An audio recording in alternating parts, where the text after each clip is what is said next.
Evening to all of you. Hope so you all are fine and doing very well. तो आज जो है हम बेसिकली अपनी न्यू वीडियो जो कि सेकंड वीडियो होगी एंडोक्राइन सिस्टम से रिलेटेड। इससे पहले जो है हमने एंडोक्राइन की जो एम्ब्रियो थी वो कर ली हुई थी। तो आज बेसिकली हम जो स्टार्ट करने जा रहे हैं वो बेसिकली एंडोक्राइन सिस्टम की फिजियोलॉजी स्टार्ट करने जा रहे हैं। फिजियोलॉजी के बाद इंशाल्लाह हम जो है पैथो स्टार्ट करेंगे एंडो की, फिर फार्मा भी हम कर लेंगे इसमें। और इंशाल्लाह कोशिश मेरी यही होगी कि अब मैं एक कंटिन्यूस फैशन में जो है वो वीडियोस जब मुझे टाइम मिला मैं बनाकर अपलोड करता रहूँगा, ठीक है, चैनल में। तो इंशाल्लाह मेरी कोशिश ये होगी कि मैं ये जो आगे वेकेशंस भी आ रही हमारे जो समर वेकेशन है उनमें भी इंशाल्लाह मेरी कोशिश होगी कि 2 से 3 system along with endocrine system मैं कंप्लीट करवा दूँ। इंशाल्लाह मेरी कोशिश यही होगी।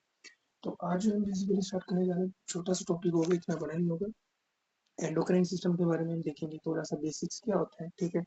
उसके बाद जो है हम हार्मोन्स के बारे में जो भी बेसिक बेसिक जो है एंडोक्राइन के बारे में वो देखेंगे। और फिर हम हाइपोथैलेमस और पिट्यूटरी ग्लैंड की जो हार्मोन्स हैं उनको देखेंगे। और पिट्यूटरी ग्लैंड में भी सिर्फ और सिर्फ हम जो करेंगे वो सिर्फ और सिर्फ पोस्टीरियर पिट्यूटरी के करेंगे। और जो एंटीरियर पिट्यूटरी के हार्मोन है क्योंकि वो बहुत ज्यादा और एक एक हार्मोन का एक बहुत बहुत बड़ा टॉपिक बनता है, तो हम दो दो हार्मोन को तीन हार्मोन को कंबाइन करके वीडियो बनाएंगे, ठीक है। लेकिन आज हम बेसिक पढ़ेंगे और along with hypothalamus and posterior pituitary। तो आज हम हमारी वीडियो का जो मेन थीम है वो है endocrine system physiology. So what is endocrine system? We also call this system it is a hormonal system, ठीक है। And in this system we will study about the glands, ठीक है, mainly endocrine glands। क्योंकि endocrine है तो endocrine ही discuss करेंगे। जो exocrine glands होते हैं उनको हम different systems in different roles है, तो उनको हम उनमें कवर करेंगे क्या क्या रोल है क्या क्या नहीं, तो मोस्टली ये इंपॉर्टेंट है। तो व्हाट इज ग्लैंड? ग्लैंड एक ऐसा ऑर्गन है या कोई ऐसी चीज है जो डिफरेंट पोजीशन पे या डिफरेंट एरिया हमारी बॉडी में होता है, उधर वो प्रोड्यूस करता है अपने कुछ केमिकल्स जिनको हम हार्मोन्स कहते हैं, ठीक है। And that release into the blood, ठीक है। और वो किसी और साइड पर जाकर एक्ट करता है, ठीक है। फॉर एग्जाम्पल इंसुलिन पेंक्रियाज हमारा रिलीज करता है, ठीक है। वो जब रिलीज करता है तो उसका साइट ऑफ एक्शन डिफरेंट होता है, मसल्स होते हैं, डिपोज टिश्यूज होते हैं, ठीक है, लिवर होता है, एक्सेट्रा एक्सेट्रा, पेरिफेरल में उसका एक्शन होता है। तो ग्लैंड्स कितने टाइप के होते हैं? ग्लैंड्स 3 टाइप के होते हैं, ठीक है। The first one is the endocrine gland.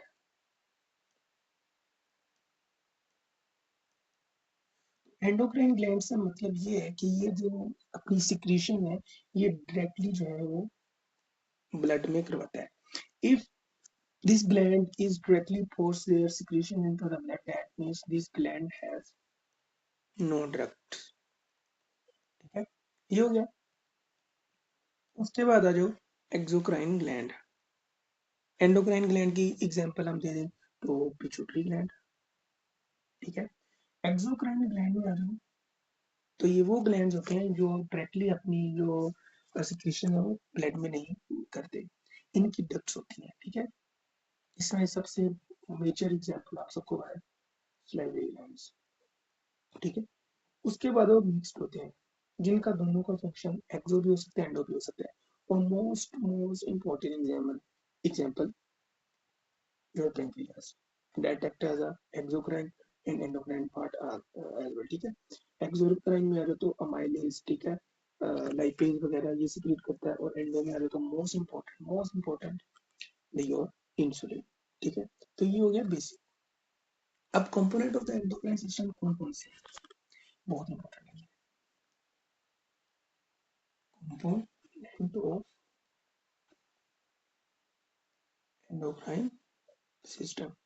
तो सबसे पहले तो आपने अपना एक सिस्टम ऑर्गन है या एरिया वो याद रखना है कि हाइपोथैलेमस, ठीक है। दूसरा आपने याद रखना है हाइपोथैलेमस से नीचे क्या? Pituitary gland. तीसरा आपने याद रखना है पेनियल ग्लैंड। अल्लाह ताला की कुदरत के निजाम देखो, पिट्यूटरी ग्लैंड तो आपको पता है कितना सा होता है, पीनियल ग्लैंड तो बहुत ना होने के बराबर होता है, और ये जो ग्लैंड है ये आपकी स्लीप को मेंटेन करता है, आप खुद ही समझ लो। ठीक है, उसके बाद आ जाओ थायराइड ग्लैंड। ठीक है, थायराइड ग्लैंड के बाद आ जाओ पैराथायराइड ग्लैंड।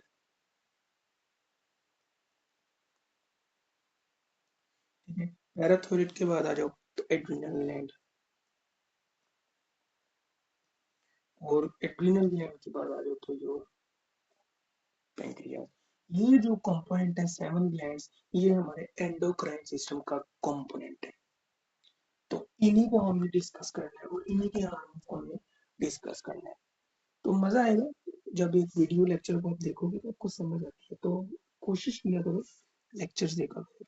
आप जब बुक लेकर बैठ जाते हो ना तो आप मेरा खुद का एक्सपीरियंस है ये, मैं हर किसी की बात नहीं कर रहा, लेकिन हर किसी के साथ ऐसे ही होता होगा। अब without any lecture, without any source, कभी भी आप कोई चीज लेकर बैठ जाओगे, बुक लेकर बैठ जाओगे, जितनी मर्जी इजी हो, ठीक है, आपको बोरिंग लगेगा। अब जब लेक्चर ले लोगे ना एक चीज का, तो जब लेक्चर लेने के बाद आप किसी बुक को रीड, कोई भी बुक पकड़ लो, नॉट ओनली हिस्ट्री, कोई भी बुक पकड़ लो, लेकिन चूंकि ये फर्स्ट एड से अकॉर्डिंग मैं बना हूँ, ठीक है, कुछ और बुक से लेकर मैं, अगर आपने ये वीडियो देखकर फर्स्ट एड को पढ़ा तो आपके लिए वो चीजें बहुत ज्यादा आसान हो जाएगी। आप यूँ कह लो कि पानी पानी हो जाएंगे आपके लिए, तो बहुत ईजी हो जाएगी। ठीक है, ये हो गया। अब आ जाओ what is hormone.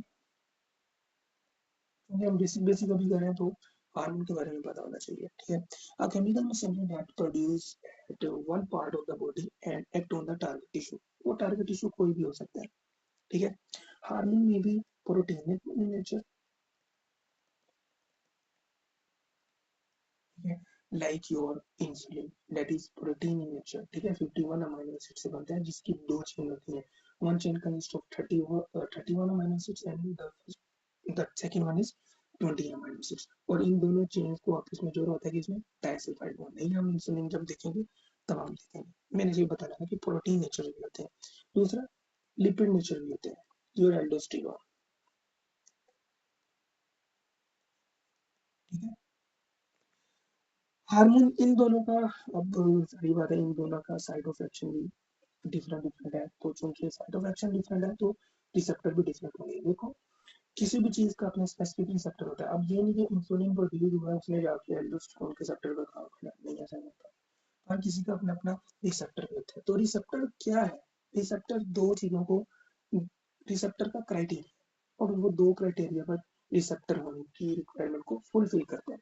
The first one is, let me right here, what is receptor.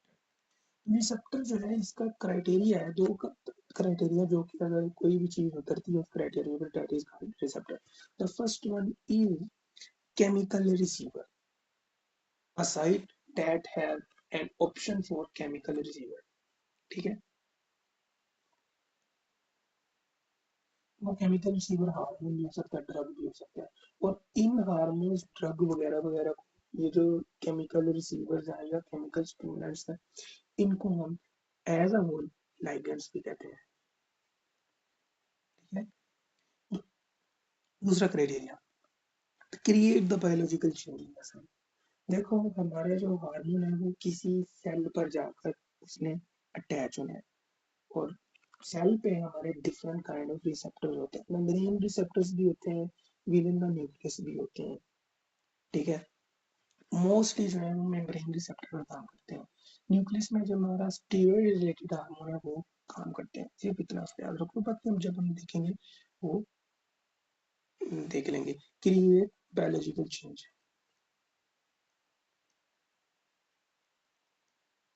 In the cell. ठीक है, ये था बेसिक बेसिक सा concept, what is your endocrine system, hormone, receptor, etcetera etcetera. अब आ गई मेन पर। मेन पर जो है हमने सबसे पहले डिस्कस करना है हाइपोथैलेमस। तो हाइपोथैलेमस जो है ये आपके फोर ब्रेन में प्रेजेंट होता है। ठीक है, most importantly it releases all the releasing hormone. ठीक है। अब कोई भी हार्मोन आ जाए ना जिसमें रिलीजिंग आ रहा है, for example let me it releasing all the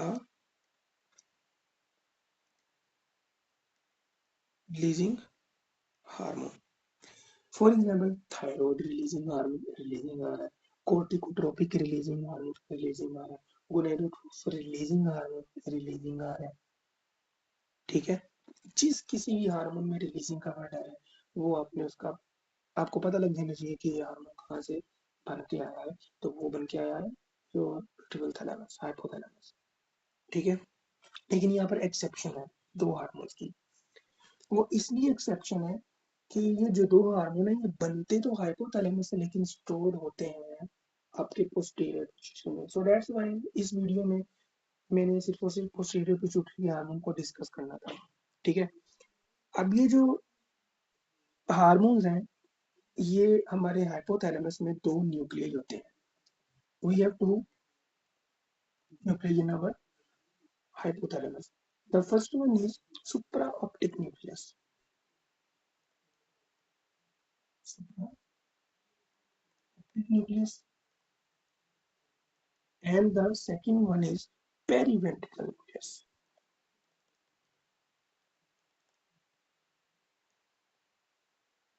ठीक है। अब ये सुपराऑप्टिक न्यूक्लियस है, ये जो है क्या बनाता है, ये आपका एडीएच बनाता है 90% और 10% आपका बनाता है ऑक्सीटोसिन। ठीक है। और पेरीवेंट्रिकल न्यूक्लियस जो है ये बनाता है ऑक्सीटोसिन 90% और 10% योर एडीएच। तो आपने ये ना याद रखना, सिर्फ ये याद रख लो कि सुपराऑप्टिक synthesize your ADH and the periventricular nucleus synthesize your oxytocin। ठीक है। अब इसकी सिंथेसिस के बाद ये जो दो हार्मोन है ये आपके पोस्टीरियर पिट्यूटरी में जाकर स्टोर हो जाते हैं। बाकी इंटीरियर पिट्यूटरी के जितने भी हार्मोन हैं उनमें स्पेसिफिक टाइप सेल्स होते हैं वो बनाते हैं। ठीक है। तो ये हार्मोन आपने देख लिया, हम इसको डिस्कस करते हैं बाद में। पिट्यूटरी ग्लैंड पे आ गए। What is pituitary gland? तो पिट्यूटरी ग्लैंड की हमने मैंने ऑलरेडी करवा दी कि pituitary gland is also known as hypophyseal gland. It has two lobes, the anterior lobe and the posterior lobe। क्योंकि हम posterior lobe के हार्मोन को डिस्कस करेंगे later on। ठीक है, इसी वीडियो में। It is your master gland of body। जैसे आपकी जीन्स होते हैं, लाखों जीन्स है आपकी बॉडी में। ठीक है। तो उन जीन का एक मास्टर जीन होता है, यूँ कह लो कि guardian of all the genes, और वो 50 है। इसी तरह जो आपके जितने भी ग्लैंड है ना उनके अब्बा जी जो है ना ये पिट्यूटरी ग्लैंड है, मास्टर ग्लैंड। ठीक है। The master gland of your body. ये कहाँ पर लोकेट होता है? मैंने it is located in a depression in the sphenoid bone that is called sella turcica. इसका अपनी भी करवाया था कि if there is a absence of pituitary gland in your bone this syndrome is called empty sella turcica syndrome. ठीक है। और ये जो बच्चे होते हैं ये मेजोरिटी जो है इनकम्पेटिबल विद लाइफ होते हैं। ये हम आगे प्रथम एक मरतबा फिर देखेंगे। पिट्यूटरी में दो लोग होते हैं, द इंटीरियर लोब जिसको हम एडिनो हाइपोफिसिस भी कहते हैं।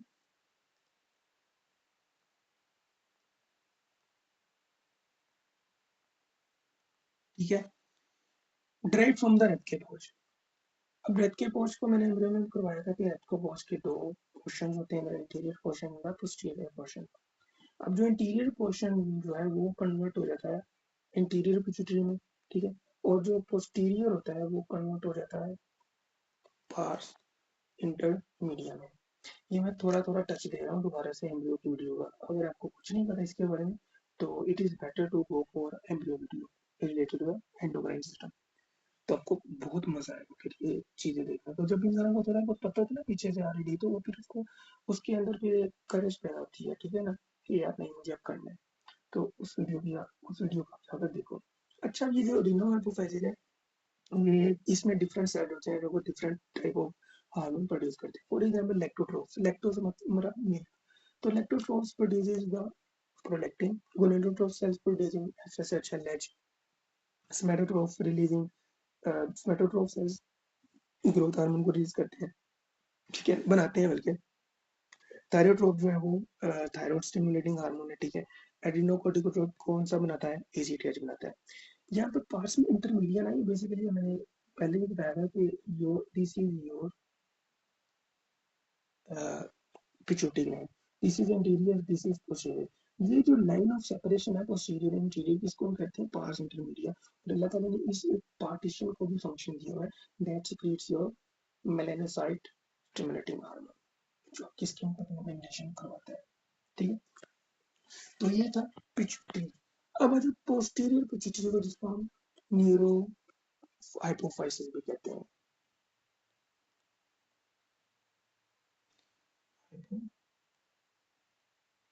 हाइपोफाइसिस भी कहते हैं, ठीक है।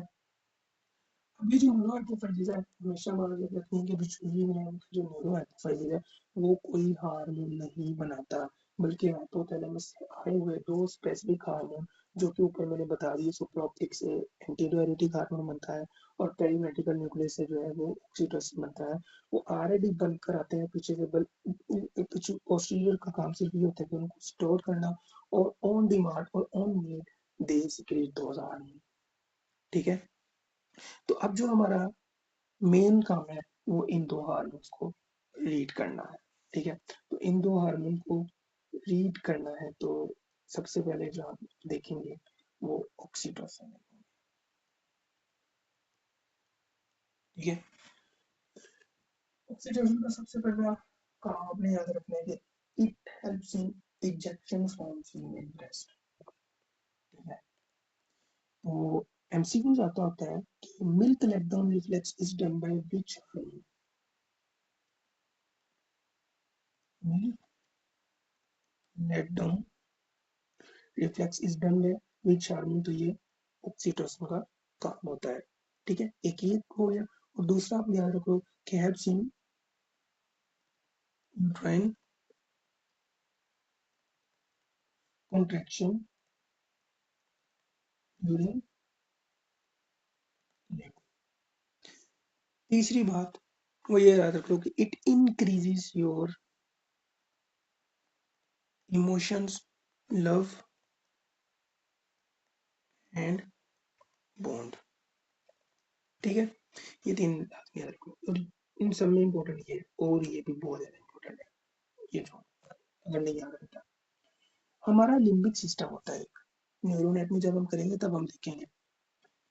हमारा जो लिम्बिक सिस्टम है वो हमारे इमोशन वगैरह को, अदर जो चीजें होती है उनको कंट्रोल करता है, उनका उसका फंक्शन है।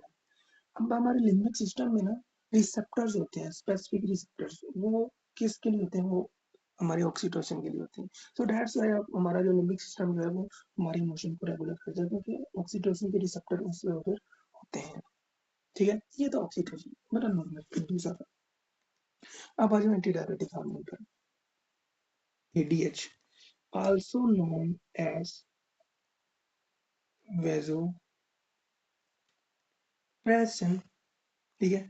Why we call this hormone vasopressin, why we call this hormone anti diabetic hormone. देखो इस हार्मोन के दो फंक्शन है, और उन दो फंक्शन के बिना पर हमने इसको एडीएच भी कहते हैं, किसी पॉइंट पर इसको हम वेसोप्रेसिन भी कहते हैं, ठीक है। क्यों कहते हैं, these hormone works on two receptors, ठीक है। टू रिसेप्टर जो है वो कौन कौन से हैं, वो V1 है, V2 है। अब जो V1 रिसेप्टर है वो होता है आपकी वेसल्स पर, और ये हार्मोन प्रेस करता है means constriction, that will leads to a vessel constriction, so that's why we name this hormone is also vasopressin, ठीक है। और जो ये V2 है, आप यूं कह लो कि आपकी दो किडनी है, ठीक है। तो V2 रिसेप्टर्स आर प्रेजेंट जो और किडनी, और ये किडनी में क्या करवाते हैं, वाटर रिटेंशन। एंटी का मतलब क्या, against, diuresis water, against the water, और यूं कह लो कि वाटर रिटेंशन ये करवाते हैं, ठीक है। तो V2 रिसेप्टर प्रेजेंट होते हैं आपकी किडनी में, V1 होते हैं कंस्ट्रिक्शन वेसल में, जो कि कंस्ट्रिक्ट करवाते हैं। That's why we call DH if this function in your kidneys, and vasopressin if these function in your vessels. So that's why these are the two names according to their function. ठीक है, अब आ जाओ कि most importantly कि भाई ये hormone release कब होता है, when ADH is released, और यू कैन से कि इस ADH का स्टिमुलस क्या है, ये क्यों, कौन सा ऐसा स्टिमुलस जो है वो इसको रिलीज करने पर मजबूर करता है, या कौन सा स्टिमुलस है जो हमारे पोस्टीरियर पिट्यूटरी या हाइपोथैलेमस को मजबूर करता है कि भाई हमारा ये फास्टिंग गार्ड हमें दो। ठीक है, तो during the hyper osmolality, what is the meaning of hyper osmolality? Hyper osmolality का मतलब ये है कि सल्यूट की कंसंट्रेशन बढ़ जाना as compare to solvent. For example, you have to add 10 gram of sugar in 100 ml of water. ठीक है, आपको ये इतना स्वीट नहीं मिलेगा। अब आप क्या करते हो, अब आग जलाते हो। ठीक है, आग जलाने के बाद इवेपोरेशन होती है, इवेपोरेशन होते होते ये आ जाएगा 50 ml। अब वो 50 ml है, इससे ज्यादा स्वीट होगा। ठीक है, वो 10 ग्राम जो था, फॉर एग्जाम्पल 10 ग्राम था, वो ठीक रहा अपनी जगह। लेकिन चूंकि हमारा फ्लूइड जो है वो लॉस हो रहा है, जिसकी वजह से ये हमें फ्लूइड की कंसिडरेशन रिगार्डिंग सॉल्वेंट जो कि 100 ml को 10 रिक्वायर्ड थी, फ्लूइड आप देख रहे हो कि नॉर्मल है। ठीक है, लेकिन जो कंसिडरेशन है sorry volume of the water है या ब्लड है वो डिक्रीज हो गया, जिसकी वजह से आपको वो जो एक स्पेसिफिक कंसंट्रेशन है वो ज्यादा लग रही है। तो इसलिए हम इसको यू सोलवेंट सोल्यूट भी कहते हैं, यू मीन राइट। तो इसमें होता क्या है, पर उस मोलैरिटी में बेसिकली आपका जो मेन सोल्यूट है वो सोडियम होता है। तो आपकी बॉडी जो है वो यूनिट्रीमिक होती है, मतलब कि फॉर एग्जांपल अगर आपकी बॉडी को 10 ग्राम सोडियम रिक्वायर्ड है तो वो 10 ग्राम ही रहता है। लेकिन चूंकि हाइपर ऑस्मोलैरिटी क्यों हो रही है, क्योंकि फ्लूइड की कंसंट्रेशन कम हो रही है, इसकी वजह से हाइपर ऑस्मोलैरिटी होती है। हाइपर ऑस्मोलैरिटी के बहुत सारी रीजन है, डिक्रीज वाटर इनटेक। ठीक है, ठीक है, उसके बाद डायरिया, लॉस ऑफ इलेक्ट्रोलाइट्स जो होता है इसमें। ठीक है, उसके बाद एक्सेसिव यूरिनेशन। ठीक है, इसमें भी जो है आपको देखने को मिलता है हाइपर ऑस्मोलैरिटी। अच्छा, अब होता क्या है, हमारे ब्रेन में जो है ओस्मो रिसेप्टर्स होते हैं। ठीक है, अब ओस्मो रिसेप्टर्स का एक्टिवेट होते हैं, दे डिटेक्ट योर हाइपर ऑस्मोलैरिटी। अब जब हाइपर ऑस्मोलैरिटी को डिटेक्ट करेंगे तो ये जो ओस्मो रिसेप्टर्स हैं ये एक्टिवेट करेंगे सुप्राऑप्टिक न्यूक्लियस। जब ये सुप्राऑप्टिक न्यूक्लियस एक्टिवेट होंगे, ये करेंगे एडीएच को सिंथेसिस। ठीक है, सिंथेसाइज करेंगे। अब एडीएच पोस्टीरियर पिट्यूटरी में आ जाएगा, स्टोर होगा, अगर नीड हुई तो वहां से वो रिलीज हो जाएगा। अब जब ये रिलीज होता है तो इसके ऊपर हम फंक्शन पर चुके क्या, किडनी में ये रिटेंशन करवाता है और वेसल में जो है ये कंस्ट्रिक्शन करवाता है। ठीक है, तो ये सारे कहानी थी इसकी फिजियोलॉजी। देखो यार, फिजियोलॉजी आप करोगे ना तो आपको आगे आसानी होगी बेहतर हो। रट्टे मारने वाली बात नहीं है, रट्टा लगाओगे तो रट्टा आप सिर्फ और सिर्फ फॉर 1 डे, और you can say for 1 week you can retain that of information, फिर से आपको दोबारा नए सिरे से करना पड़ेगा। तो उससे अच्छा कि आप अपना अच्छा टाइम लगा कर लेक्चर देखो, फिर जाके गो थ्रू हो जाओ, उससे वो चीज वो इन्फॉर्मेशन आपको याद रह जाएगी। यहाँ पर आप आ जाओ, यहाँ पर जो है थोड़ा सा टॉपिक रह गया, 5 मिनट से ज्यादा नहीं है, क्लिनिकल इससे related, and that name is diabetes insipidus. चलो आज आपको मैं एक चीज सिखाता हूँ कि why we call diabetes mellitus. तो उससे पहले हम देखते हैं कि भाई डायबिटीज मेलिटस को डायबिटीज मेलिटस क्यों कहते हैं। तो डायबिटीज का मतलब बेसिकली है एक्सेसिव यूरिनेशन। आपने अक्सर देखा होगा कि डायबिटीज के जो पेशेंट होना उनको यूरिनेशन बहुत हो रही होती है। That's why we call diabetes. Mellitus का मतलब ये है ग्लूकोज एक्सक्रीशन, और you can say glucose present in urination, glucose in urination, that's why we call diabetes mellitus. अब क्योंकि हम यहाँ पढ़ रहे हैं डायबिटीज इंसिपिडस, डायबिटीज का मतलब हमें पता है कि that means excessive urination. What is the meaning of insipidus? तो इंसिपिडस का मतलब है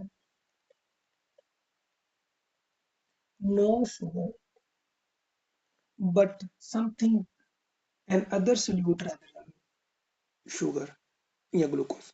और वो जो कि हम पढ़ चुके हैं कौन सा हो सकता है, वो हो सकता है सोडियम। ठीक है, तो डायबिटीज इंसिपिडस का ये मतलब है। सो अब ये डायबिटीज इंसिपिडस है क्या? Diabetes insipidus it is a disease in which you will see excessive urination in patients of this disease। अब इसकी दो टाइप्स हैं, central diabetes insipidus and nephrogenic diabetes insipidus. Central diabetes का मतलब ये है कि आप सबको नाम से पता लग रहा है कि सेंट्रल मींस के हाइपोथैलेमस की बात हो रही है, ब्रेन की बात हो रही है, जहाँ से ये एंटी डायबिटिक हार्मोन रिलीज होता है। अब एंटी डायबिटिक हार्मोन का फंक्शन क्या है? एंटी डायबिटिक हार्मोन का फंक्शन ये है कि उसने एक्सेसिव वाटर डोज को बचाना by retaining the water in your kidneys. अब डायबिटीज इंसिपिडस में क्या होता है कि एक्सेसिव यूरिनेशन हो रही है, दैट मींस के एडीएच वो रिलीज नहीं हो रहा जिसका काम था रिटेन करवाना, तो वो वाटर रिटेन नहीं हो रहा जिसकी वजह से यूरिनेशन हो रही है। ठीक है, तो इसमें होता ये है कि आपके ब्रेन में ही हाइपोथैलेमस जो है वो अंडर वर्क होता है, या किसी डिजीज या ट्यूमर वगैरह की वजह से जो है वो एंटी, आपने हमेशा याद रखना है कि जितने भी ट्यूमर्स हैं वो गेन ऑफ फंक्शन हो जाते हैं ज्यादातर। ठीक है, मीन्स कि वो अगर कोई ग्लैंड का ट्यूमर है तो वो ज्यादा हार्मोन रिलीज करेगा। लेकिन चूंकि मैं सिर्फ एक एग्जांपल के तौर पर या ऐसे अज्यूमिंग बताने लगूँ, तो आप यूं कह लो कि एक देयर इज एन ट्यूमर, ठीक है, वो जो है काम खराब करेगा हाइपोथैलेमस का, हाइपोथैलेमस में नेक्रोसिस इस्कीमिया हो जाएगा, ठीक है, जिसकी वजह से जो है एडीएच नहीं बनेगा, एडीएच नहीं बनेगा तो एडीएच लेवल जो है वो डिक्रीज होगा in central diabetes insipidus. Nephrogenic में क्या होता है? नेफ्रोजेनिक में आपके जो V2 रिसेप्टर्स होते हैं वो म्यूटेट होते हैं ड्यू टू एनी रीजन। जब ये म्यूटेट हो जाएंगे या कोई, या इनमें कोई एबनॉर्मेलिटी हो जाएगी, तो होगा क्या कि एडीएच जो है वो आपके ब्रेन से बंद तो हो रहा है, ठीक है, नॉर्मल एडीएच होता है, लेकिन वो V2 रिसेप्टर्स पर काम नहीं कर रहा होता। तो यहाँ पर क्या बात पता चली कि सेंट्रल डायबिटीज मेलाइटस में always there is low ADH, but in nephrogenic type of there is normal और इंक्रीज। इंक्रीज क्यों होता है? इंक्रीज इसलिए होता है कि बार बार यूरिनेशन हो रही होती है, जिसकी वजह से आपका जो सोल्यूट हाइपरोस्मोलैरिटी है वो मेंटेन रहती है आपकी बॉडी में। तो जब वो मेंटेन रहेगी तो वो बार बार ट्रिगर करेगी आपके hypothalamus to release ADH. So that's why we will see increase ADH level in this patient, but maybe ADH will be normal. ठीक है, so that is called nephrogenic diabetes insipidus। अब यहाँ पर question ये है कि which type of diabetes insipidus is treatable। तो थोड़ा सा अगर दिमाग लगाओ तो दिस वन इज ट्रीटेबल, क्योंकि इसमें वही, अब रिसेप्टर बाहर से तो ठोकने से रहे क्योंकि ऑलरेडी म्यूटेटेड है, ठीक है, डीएच का लेवल भी ठीक है, बन रहा है। इसमें क्या है, इसमें बेसिकली आपका सीरियस है ये एडीएच नहीं बन रहा, तो दैट्स वाई कि हम बाहर से उसको एडीएच दे सकते हैं जो कि आपके जो V2 रिसेप्टर है उन पर जाकर काम करे। तो डायबिटीज, सेंट्रल डायबिटीज इंसिपिडस जो है उसमें हम जो है उसको ट्रीट कर सकते हैं। अब यहाँ पर कौन कौन सी ड्रग्स हैं, एनालॉग हैं, एंटी डायबिटिक हार्मोन के एनालॉग्स हैं, वो दो तरह के हैं, डेस्मोप्रेसिन, ठीक है, and the second one is vasopressin. दोनों का फंक्शन सेम ही कह लो, लेकिन हम दोनों को डिफरेंट क्राइटेरिया के अकॉर्डिंग यूज करते हैं। Desmopressin is an ADH analog treatment for the central diabetes mellitus CDI, ठीक है, and for also nocturnal enuresis. आपने देखा होगा कि अक्सर बच्चे जो रात को है सोते वक्त पेशाब कर देते हैं, उनका एक एक सर्टेन एज होती है कि वो करते हैं ऐसा, लेकिन सर्टेन एज गुजरने के बाद भी अगर वो रात को बिस्तर पर यूरिनेशन करते हैं तो डैट मीन्स उनको नक्टूरल एन्यूरेसिस है, तो उन कंडीशन में हम ये देते हैं, ठीक है। वेसोप्रेसिन जो है it is a potent vasopressin, ठीक है। So we have to use for increase organ perfusion in septic shock. तो ये जो वेसोप्रेसिन है हम सेप्टिक शॉक में, सेप्टिक शॉक आप सबको पता क्या होता है, इसमें हाइपोटेंशन होता है। हाइपोटेंशन कब होगा, जब आपकी मैसिव डायलेशन हो जाएगी ब्लड वेसल की। तो vasopressin it is a potent potent vasopressin. तो ये कंस्ट्रक्शन करवाता है ब्लड वेसल की, so we will use for septic shock. तो ये थी आज की video. Hope so you will enjoy the video. तो कोशिश किया करो यार, 30 मिनट की 40 मिनट की मेरी वीडियोस हर 50 मिनट की होंगी, इससे ज़्यादा नहीं। कोशिश किया करो, देखो यार, देखिए इनको बुक से पढ़ा करो, क्या पढ़ा है, प्रैक्टिस किया करो पेशेंसी। मैं इंशाल्लाह ग्रुप में भी एमसीक्यूज बना दूंगा ताकि आपकी 12 जो है वो प्रैक्टिस आ गए। So enjoy the video. मुझे दीजिए इजाज़त, नेक्स्ट वीडियो तक के लिए अपनी दुआ में हमेशा याद रखें। अल्लाह हाफिज़।